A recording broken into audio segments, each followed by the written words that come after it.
Hello everyone, good morning, good evening, good afternoon. जब भी आप ये लेक्चर देख रहे हैं, अभी हम चैप्टर कर रखा है हमने स्टार्ट डायमेंशन एनालिसिस। क्लास 11 के टॉपिक्स हम यहाँ डिस्कस कर रहे हैं। बेसिकली हमारा फोकस है न्यूमेरिकल पार्ट पे, क्योंकि क्लास 11 में जब आप लोग आते हैं तो सबसे ज्यादा आपको जो हॉन्ट करता है, जो डराता है, वो न्यूमेरिकल पार्ट है। तो कोशिश करेंगे उसको सबसे इजिएस्ट लैंग्वेज में सिंप्लीफाई करके आपको समझाने की। तो सबसे पहला लेक्चर जो हम डिस्कस कर चुके हैं ऑलरेडी, हम डायमेंशन एनालिसिस का पार्ट कर चुके हैं, जहाँ पे how to derive a formula using the method of dimension, या to how to calculate the value of constants in equation using the principle of homogeneity। तो ये दो टॉपिक हम कर चुके हैं। तो अगर मैं लिंक डाल दूंगा इस लेक्चर में, पिछले वाले लेक्चर का भी, तो आप चाहें तो वो भी देख सकते हैं। अच्छा ना, जो दूसरा यूज है डायमेंशन एनालिसिस का, वो ये है टू कन्वर्ट द वैल्यूज, या कहें to convert the numerical value from one system to the another system. One system to the other system का मतलब क्या हुआ? जैसे आपको पता है कि there are multiple unit systems, है ना। जैसे बहुत पहले एक एमकेएस होता है ना, एक एफपीएस होता है। तो इस तरीके से अगर आप पे अलग अलग सिस्टम है, तो उसमें, या फिर ऐसा यूनिट हो गया। तो अगर आपको अलग अलग सिस्टम में एक यूनिट से दूसरे यूनिट में लेके जाना है, जैसे अगर आप एफपीएस सिस्टम ले रहे हो तो फुट पाउंड सेकेंड, तो अगर आपको उसको कन्वर्ट करके लाना है, मान लो ऐसा यूनिट्स में, है ना, तो आप कैसे वो कन्वर्जन कर सकते हैं, वो आपको करना आना चाहिए। और अगर आपको नहीं करना आ रहा है तो वो डायमेंशंस आपकी हेल्प करेंगे ऐसा करने में। ठीक है, तो देखो चलो स्टार्ट करते हैं। बहुत आसान है, दो क्वेश्चंस करेंगे, बहुत आराम से क्लियर हो जाएगा कैसे करते हैं। तो देखो, सबसे पहले बोला है कि a body has a uniform acceleration of 45 kilometres पर minute square, so find its value in SI system. तो हमें ऑलरेडी एक बॉडी का एक्सेलरेशन दिया हुआ है 45 किलोमीटर पर मिनट स्क्वायर। आप सबको पता है कि ये कोई एसआई यूनिट तो नहीं होती, लेकिन यूनिट तो हो सकती है। बोल रहा है कि 45 किलोमीटर पर मिनट स्क्वायर की स्पीड से या एक्सेलरेशन से आप कहीं बॉडी मूव कर रही है, तो आपको उसको कन्वर्ट करके किस में लाना है? ऐसा यूनिट में लाना है। ऐसा यूनिट में बताना है उसकी कितनी वैल्यू होगी। अच्छा, बहुत सिंपल सा तरीका है। देखो, मैं आपको एक जनरल चीज बताता हूँ।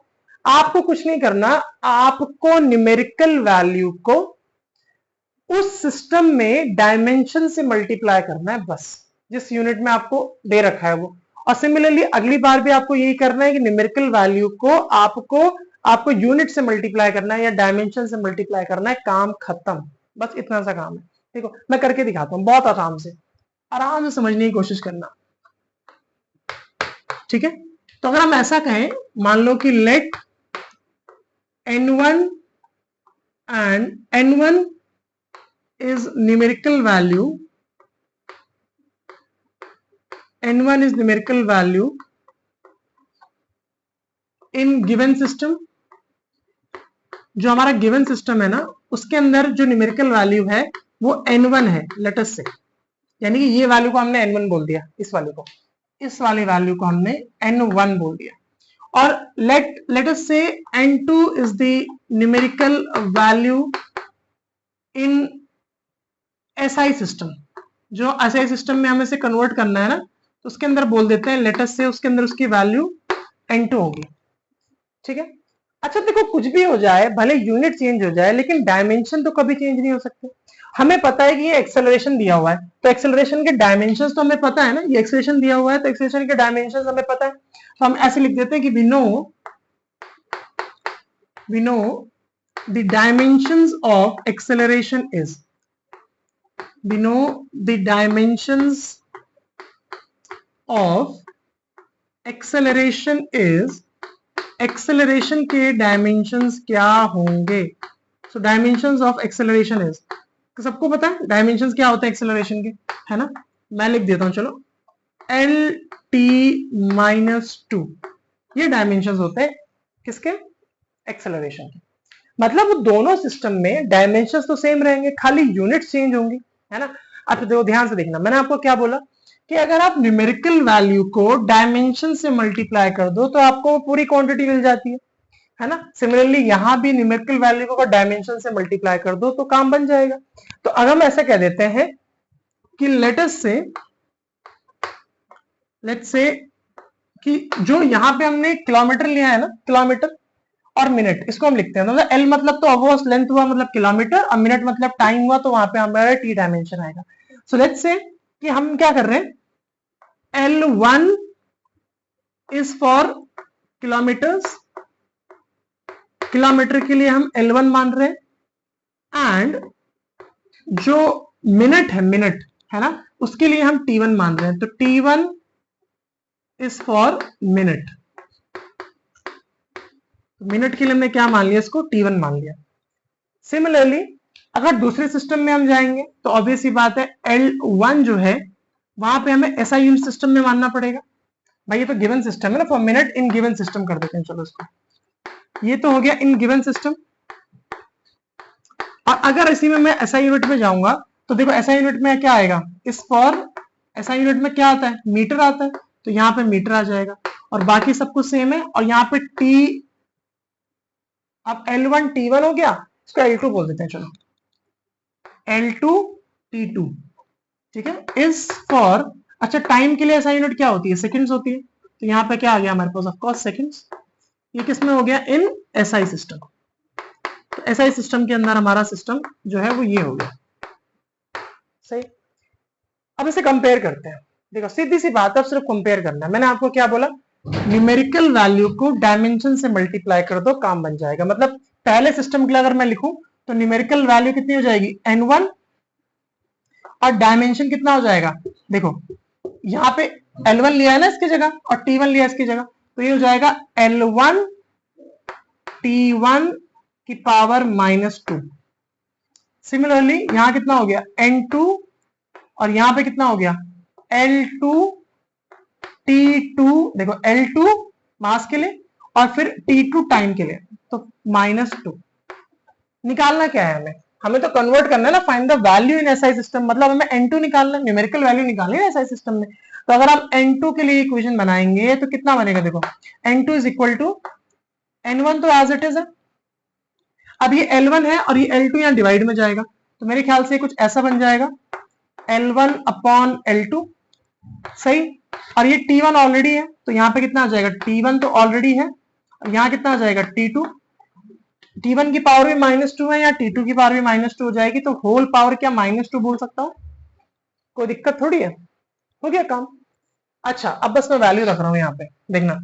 तो N2 तो चलो नहीं छेड़ना हमने, तो N2 तो हमें छेड़ना ही नहीं है, वही निकालना है। N1 की वैल्यू क्या है, देखो N1 तो हमें न्यूमेरिकल वैल्यू दी हुई है 45, तो ये रख दिया मैंने 45। अच्छा L1 मतलब इस वाले सिस्टम में किलोमीटर, तो यहाँ पे कितना आ जाएगा, किलोमीटर्स। यहाँ L2 कितना है दूसरे सिस्टम में SI यूनिट में, मीटर्स। फिर यहाँ पे टाइम कितना दे रखा है, मिनट में, तो यहाँ पे कितना आ गया, मिनट। यहाँ पे टाइम किस में दे रखा है, सेकंड्स में, तो ये आ गया सेकंड्स। और यहाँ पावर -2 चलती है, simple.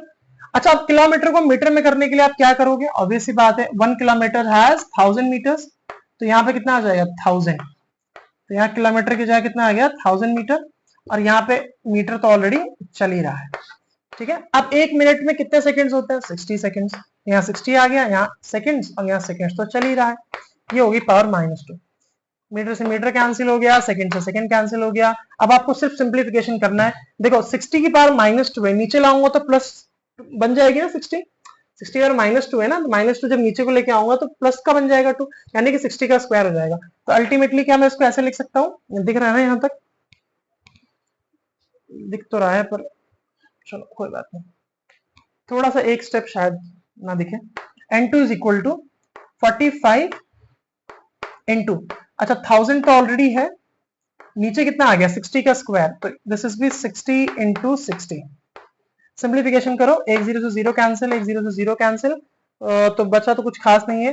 3 2s are 6 and 3 15s are 45, और यहां से भी हो जाएगा 3 2s आर 6 और 3 5s आर 15, ठीक है। तो 5 इंटू 10 50, और 50 अपॉन 4 इज 12.5। तो फाइनली हमारा आंसर कितना आ रहा है, N2 की वैल्यू हमारी आ रही है 12.5 मीटर पर सेकेंड। ये हमारा फाइनल आंसर आ गया। मतलब जो एक्सेलरेशन इस वाले यूनिट में 45 किलोमीटर पर मिनट था, वो ऐसा यूनिट में कितना आ रहा है, 12.5 मीटर्स पर सेकेंड। आई होप यहां तक दिख रहा होगा, दिख रहा है, बहुत बढ़िया, ठीक है। तो हमारा फाइनल आंसर कितना हो गया, N2 is equal to 12.5 metre per second. तो बस इतना आसान है, ये इतना आसान। बच्चे अक्सर ना ये लिखने में कंफ्यूज हो जाते हैं, जितना मेरे को समझ में आता है वो ये इक्वेशन लिख नहीं पाते। अगर आप लिख पा रहे हो तो फिर तो कोई प्रॉब्लम है ही नहीं, ठीक है। तो चलो इसको आप नोट करो, तो एक क्वेश्चन और डिस्कस कर लेते हैं ताकि अच्छे से क्लियर हो जाए कंसेप्ट। ओके, तो एक क्वेश्चन और है हमारे पास। तो what will be the value of force of 100 newton in a system having metre, kilogram and minute as fundamental quantities. तो ऑलमोस्ट सेम ही टाइप का क्वेश्चन है, तो देखते हैं कैसे कर पाएंगे। तो हमें ऑलरेडी दिया हुआ है कि 100 न्यूटन का फोर्स है और हमें पता है न्यूटन जो है वो ऐसा यूनिट होती है, तो दिमाग लगाने की जरूरत ही नहीं है। मतलब अब मैं पूरा नहीं लिखा, पिछली बार मैंने पूरी स्टेटमेंट लिखी है। हालांकि एग्जाम में अगर क्वेश्चन आएगा तो आपको पूरी यूनिट ही, पूरा स्टेटमेंट ही ऐसा लिखना है, लेकिन अब मैं थोड़ा शॉर्टकट मारूंगा। अच्छा, हमें पता है कि डायमेंशंस क्या होते हैं फोर्स के। वी नो कि जो डायमेंशंस होते हैं फोर्स के वो क्या होते हैं। We know dimensions of force are क्या होते हैं, बताओ, सबको पता है ना, MLT-2। ठीक है, ये डायमेंशंस होते हैं MLT-2। अच्छा, तो यानी कि ऑब्वियस सी बात है डायमेंशंस तो यही रहने वाले हैं दोनों ही केस में। यानी कि ऑब्वियस सी बात है अगर आप न्यूमेरिकल वैल्यू को डायमेंशन से मल्टीप्लाई करोगे तो आप कंप्लीट क्वांटिटी निकाल पाओगे। अच्छा, तो मान लेते हैं कि पहले वाले सिस्टम में जो है वो N1 है न्यूमेरिकल वैल्यू और दूसरे वाले सिस्टम में न्यूमेरिकल वैल्यू N2 है ना। तो वही लिख देते हैं, मैं पूरा शॉर्टकट नहीं मार रहा हूं, लेकिन चलो थोड़ा, लेट N1, अरे कुछ भी, N1 is numerical value, statement कुछ भी लिखते रहो यार, कोई फिजिक्स के उसमें कोई ग्रामेटिकल मार्क्स थोड़ी घटेंगे। Numerical value of, numerical value, अरे numerical value in given system. ठीक है, जो गिवन सिस्टम है उसके अंदर हमें दे दिया न्यूमेरिकल वैल्यू जो है वो N1 है और N2 जो है वो न्यूमेरिकल वैल्यू किसमें, जिसमें हमें निकालना है टू कन्वर्ट इनटू, ठीक है, जिसमें हमें कन्वर्ट करना है उस वाली यूनिट में जो है वो हमारा न्यूमेरिकल वैल्यू N2 है। सिंपल सी बात है। तो देन अब क्या होगा, वही जैसे हमने पहले किया था, अब भी वही काम करना है। तो N1 इंटू, अब डायमेंशन तो सेम ही होने वाले, तो MLT-2 पहली वाली क्वांटिटीज में क्योंकि N1 बोला है हमने तो यहां लिख देते हैं M1 L1 T1। ठीक है, और पावर कितनी चल रही है, माइनस का 2। और दूसरी वाली में कितना हो जाएगा, N2 न्यूमेरिकल वैल्यू हो गई, डायमेंशन सारे सेम है, बस दूसरे वाले का तो लिख दिया M2 L2 T2 की पावर -2। ठीक है, अब इस बार हमें N1 में दिया हुआ है, N2 में निकालना है ना। तो अगर N2 में निकालना है तो यहाँ फॉर्मूला बना दो, कितना बनेगा। तो N2 में जब फॉर्मूला बनाओगे तो क्या होगा, देखो N1 तो एज इट इज रहेगा। अच्छा, मास के लिए M1 आता है तो M1 के साथ यहाँ M2 आ जाएगा, है ना। फिर लेंथ के लिए L1 आता है तो यहां से नीचे उठ के L2 चला जाएगा, और फिर यहाँ टाइम के लिए अगर T1 आता है तो यहां से उठ के T2 चला जाएगा और होल पावर हो जाएगी -2। अच्छा, पहला सिस्टम M1 L1 T1 है और वो ऐसा यूनिट है, तो ऐसा यूनिट का तो सबको पता ही है हमें क्या क्या हिसाब किताब है। तो N2 is equal to N1। अच्छा, ऐसा यूनिट है तो यहाँ मास की जगह क्या आ जाएगा, ऑफकोर्स किलोग्राम आ जाएगा, केजी हो जाएगा। अच्छा, चलो पहले मैं लिख लेता हूँ सबका। लेंथ के लिए कितना आ जाएगा, मीटर आ जाएगा क्योंकि ऑलरेडी ऐसा यूनिट में दिया हुआ है। टाइम के लिए क्या आ जाएगा, सेकंड आ जाएगा क्योंकि ऑलरेडी ऐसा यूनिट में दिया हुआ है। अच्छा, M2 मास, अब दूसरे सिस्टम में क्या बोला है, बोला है having metre, kilogram and minute. तो यहाँ पे किलोग्राम ही दिया हुआ है तो ये तो आपका केजी रहने वाला है। ठीक है, दूसरा डिस्टेंस के लिए इन्होंने मीटर ही बोला है तो ये भी मीटर है, लेकिन खाली इन्होंने बोला कि यहाँ मिनट आ जाएगा टाइम की जगह, तो सेकंड किसी का, यहाँ पे सेकंड है ऊपर वाले में, नीचे वाले में क्या T2 में क्या हो जाएगा, मिनट हो जाएगा। तो यहाँ पे आपने कर दिया इसको मिनट, और होल पावर कितनी हो गई, -2। खत्म कहानी, वैल्यू रखते हैं। तो अगर हम वैल्यू रखेंगे इसकी तो देखो हम देख पा रहे हैं कि N2 is equal to N1 कितना है, N1 तो हमें दिया हुआ है 100 न्यूटन। ठीक है, अब केजी से केजी तो वैसे ही कैंसिल होता है, दिख रहा है, इसको जरूरत ही नहीं है, इसको जरूरत ही नहीं है, खाली जरूरत किसको है, सेकंड्स को। तो सेकंड एज इट इज, और एक मिनट में कितने सेकंड्स होते हैं, 60 सेकंड्स, पावर -2, सेकंड से सेकंड कैंसिल हो गया। अगर आप इसको उल्टा करोगे तो में माइनस की पावर पॉजिटिव हो जाएगी, तो फाइनली कितना हो जाएगा, N2 will be equal to 100 into 60 की पावर 2, है ना, 60 का स्क्वायर हो जाएगा ना। अभी नीचे 1/60 है, जब मैं इसको उल्टा करूंगा तो माइनस की पावर पॉजिटिव हो जाएगी। अब 60 का स्क्वायर, तो 60 का स्क्वायर मतलब कितना हो गया, 3600। तो अगर आप इसको सिंप्लीफाई करोगे तो either you can write 36 into 10 to the power 4, या फिर आप लिख सकते हो उसको 3.6 इंटू 10 टू द पावर 5। ठीक है, तो फाइनली दूसरी यूनिट में जो ये वैल्यू आ गई N2 की, वो कितनी आ गई, 3.6 इंटू 10 टू द पावर 5। हाँ चाहो तो यूनिट भी लिख सकते हो, जो इन्होंने बोली है उस हिसाब से यूनिट क्या हो जाएगी, केजी मीटर पर मिनट। ठीक है, क्या ये केजी मीटर, अच्छा एम पर मिनट, चलो थोड़ा कंफ्यूज नहीं करते, मिनट का मतलब MIN हो जाएगा यहाँ पे, ठीक है, पर मिनट स्क्वायर, उससे कोई फर्क नहीं पड़ रहा।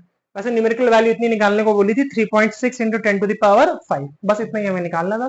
सो ये बहुत आसान है, बहुत आसान, ठीक है। अच्छा अक्सर क्या हो रहा है गड़बड़ हमसे कि जब हम क्लास 11th में आ रहे हैं ना, तो क्लास 11th में आते साथ ही हम बहुत ज्यादा डर जा रहे हैं, क्योंकि हमने जो चीजें पहले पढ़ी हैं वो बहुत ही बेसिक चीजें थी, जो क्लास 6, 7, 8, 9, 10 तक ऑलमोस्ट सेम टाइप की चीजें पढ़ रहे हैं। यहाँ पे ऐसा लग रहा है कि बिल्कुल सिलेबस ही चेंज हो गया है, दुनिया ही बदल गई है, क्योंकि ऐसा तो हमने कभी कुछ देखा नहीं था पहले, है ना, कि M1, M2, L2, N1, मतलब कुछ डायमेंशंस को हम जानते नहीं थे। लेकिन चीजें बहुत आसान ही है, सब कुछ वैसे ही है, बस थोड़ा इलैबोरेटेड, थोड़ा ज्यादा मेथोलॉजिकल, थोड़ा ज्यादा प्रूफ के साथ हम चीजों को एक्सप्लेन कर रहे हैं। तो डरने वाली बात नहीं है, आप धीरे धीरे आप चलेंगे, one step at a time.